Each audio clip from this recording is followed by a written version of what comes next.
Hello, YouTube. Welcome to another exciting Denoy Mukbang video. And this one we're in a rush because the sun is about to set. I am losing my daylight. I don't know if you can see that the sun has gone down below the tree line. And I'm trying to eat this food here that I cooked up in the park just a few minutes ago. And I had to rush over here to this location because I figured that when I shut down the park before I could finish filming.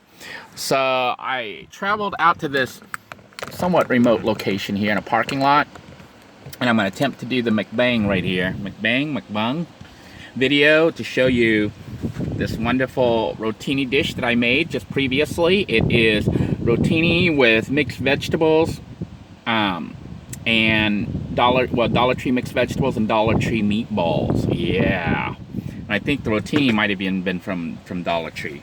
I am going to add a little bit more of the Parmesan. So I know you can't see it right now, but I am pouring the Parmesan right onto here. I have added more noodles for those of you who watched the cooking episode where I ate a couple bites. But I did add some more noodles. I'm going to add some more crushed red peppers. It's a different container, but it is crushed red peppers, and you can see I like it really, really hot. And for our drink, we're of course going to have some Mountain Dew. Yeah. So this is what the dinner looks like tonight. It is really good. Although a little bit cool now because I drove for like 6 or 7 minutes, but I can still feel the heat coming off, so it's still somewhat hot. And it is just perfect. The rotini was cooked. You know, I tried cooking it in the rice cooker. You're hearing me kind of freaking out here because I need to get a drink. That pepper is making my throat close down because it is hot. But wash it all down for a minute here.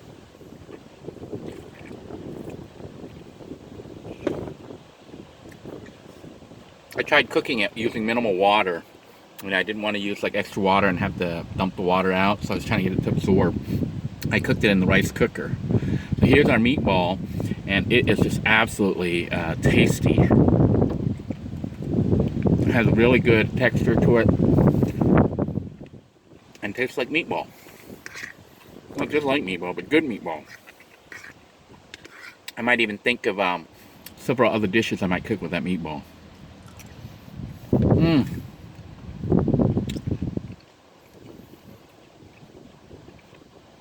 The frozen vegetable packet that I used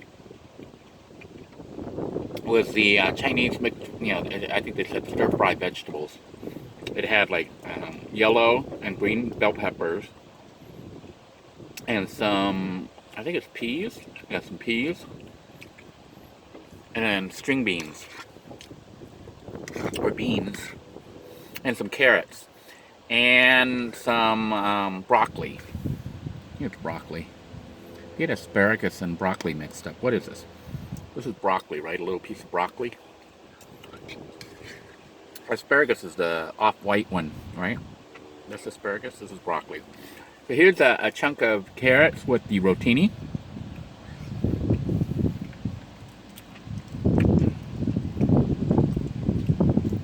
This is like very good.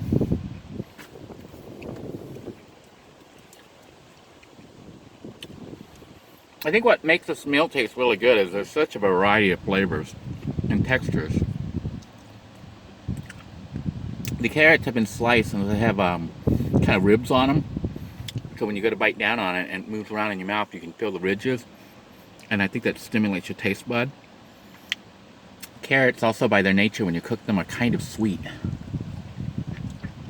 So there's a bit of sweetness when you bite into the carrots. But you get the tangy from the sauce itself. I use Prego pasta sauce from Dollar Tree.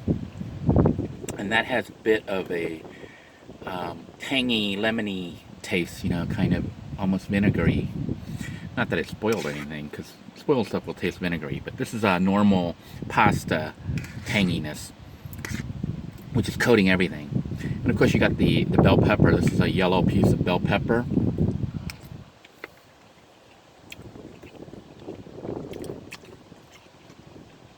Which has I'd say almost a sweet taste, but not quite. It's a little bit hot, but not, like, I'd say mildly hot. Because it is a pepper, but it wouldn't be so hot that, you know, somebody would say, oh, this is burning hot. What is making it burn hot, though, is the crushed pepper that I have in there. You can see this one's like almost empty. It's not the same one I used earlier that you guys saw that was almost full. This is actually a different bottle. I couldn't find the other one because I tossed everything into my van real quick and just grabbed whatever I could once I got to this new location to film this mukbang for you guys. I do have my indoor, my front cockpit lights that Charles helped me set up. They're LED lights, so they're super, super bright. Because outside it is starting to get very dark, although I can see out here on the side it doesn't look too dark. You know, it's kind of dark when my mouth goes out of sync with my voice. But yeah, this is a really good meal. And the good thing is I actually do have quite a bit left over, so I have enough for possibly 1 or 2 more meals.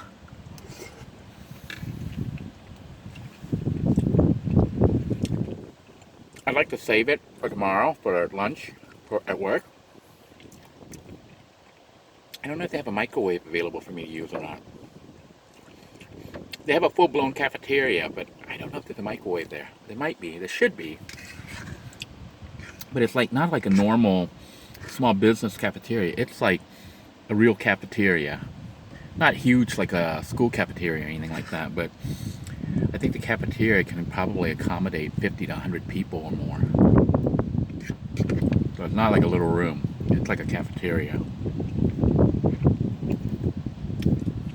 But yeah. I think this whole meal was put together for about $3 or $4.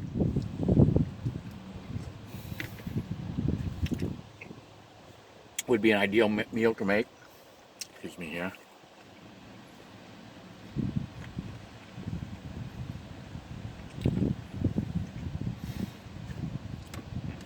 For upwards of 2 to 4 people to eat, depending on how much you eat, how much pasta you like, because you know pasta is a lot of carbs.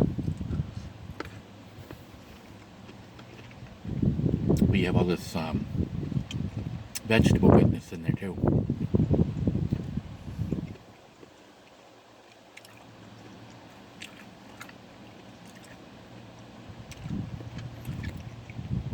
Some of you might notice when I bite, I try to avoid this teeth.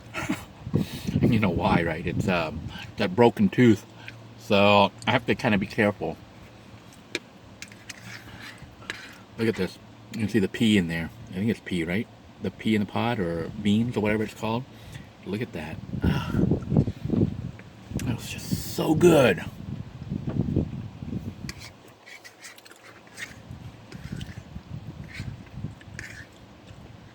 I know those of you who are actual chefs watch my video and probably crack up thinking how bad of a cook I am, and indeed I'm not a very good cook.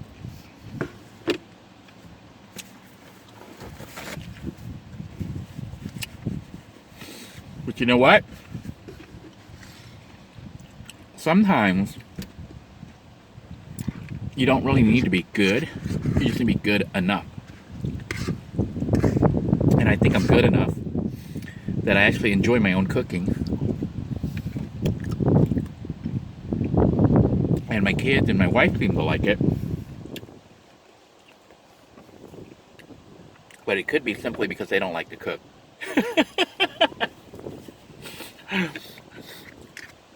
Every time I cook, they would say, "Oh, Dad, this is so good." You know, excuse me here. Some pepper.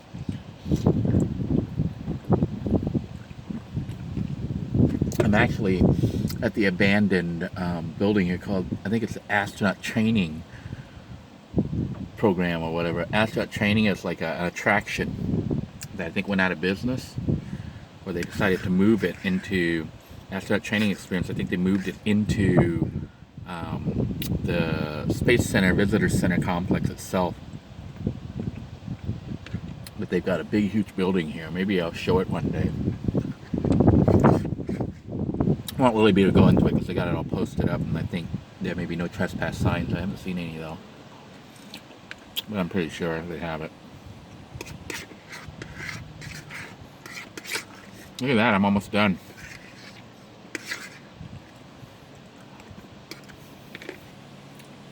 This is a really good meal.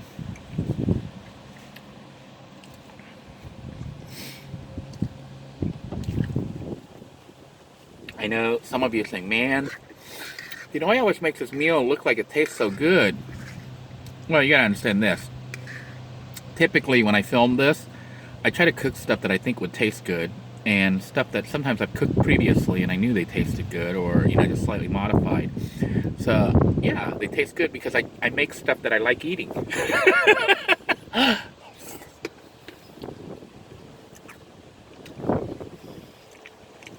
It'll be a very rare episode, but every once in a while you do see it, where I make some food and it's like, yeah, this is terrible. But for the most part, when I have a choice of what to cook, I will cook something that I think tastes good. And it tastes good. Man, look at that. I know you only saw me eat one plate, but it's actually like 1.5. Because I ate like half a plate when I first finished the cooking with Denoy episode for this dish, the Rotini dish. And I added some more of the Rotini as well as the vegetable chunks and the meatballs. But yeah, this is like really good.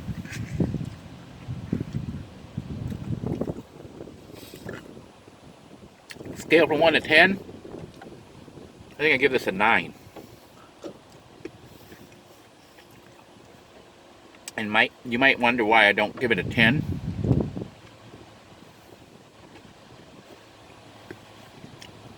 It simply has to do with the just the ambience of my eating arrangement right now.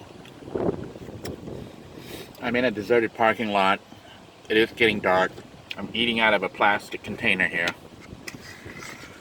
If I was eating in a nice home or a restaurant with nice silverware and ceramic or some other type of dish, real dish, instead of this camping plastic one, which it has to do with like psychologically. Like right now I still feel like I'm eating on the run, eating in a van. Not eating in a fancy schmancy restaurant or home. So the meal is good, but not good enough to make me forget that I'm sitting in an empty parking lot eating out of a plastic camping plate, which by the way my son got for me, so thank you, Nick. You can see it is proving to be a very useful device, utensil.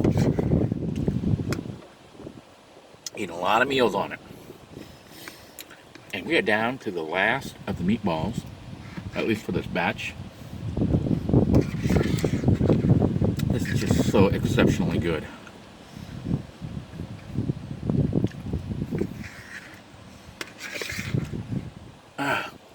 Look at that. I don't know if you can hear that. I think that tin can just flew by me. Looks like super windy and crazy out here. Maybe I'll show you a little bit of what it looks like out here, but